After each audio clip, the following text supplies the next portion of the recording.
Lao Tse, Tao Te Ching, livre 1, poème 16. Celui qui est parvenu au comble du vide harde fermement le repos. Les 10 000 êtres naissent ensemble, ensuite je les vois s'en retourner. Après avoir été dans un état florissant, chacun d'eux revient à son origine. Revenir à son origine s'appelle être en repos. Être en repos s'appelle revenir à la vie. Revenir à la vie s'appelle être constant. Savoir être constant s'appelle être éclairé. Celui qui ne sait pas être constant s'abandonne au désordre et s'attire des malheurs. Celui qui sait être constant a une âme large. Celui qui a une âme large est juste.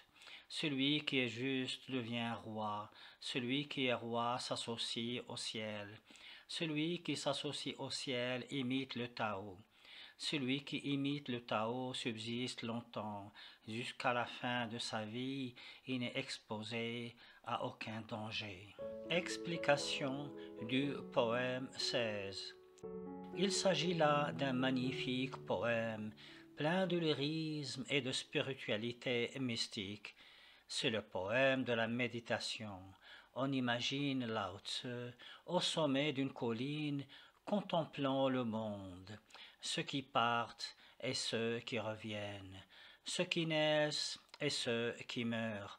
On l'imagine du haut de sa colline, solitaire, dans les ailes du silence et de la nuit, méditant sur le sens de l'existence et de son éternel mouvement de renouvellement. Il voit des gens qui reviennent après une longue errance. Il médite sur ceux qui partent pour une longue errance. 10 000 âmes partent pour une errance. 10 000 est un symbole de l'infini. 10 000 âmes reviennent pour apaiser leur corps meurtri et désabusé. Arrachés de leur propre chair, ils reviennent encore, et toujours, car leur destinée est d'être de nouveau dans leur terre, dans leurs racines originelles.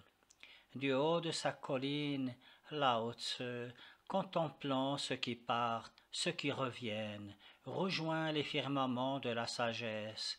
Plus rien ne peut l'atteindre, ni le danger, ni la mort, parce qu'il sait que c'est ainsi que va la vie.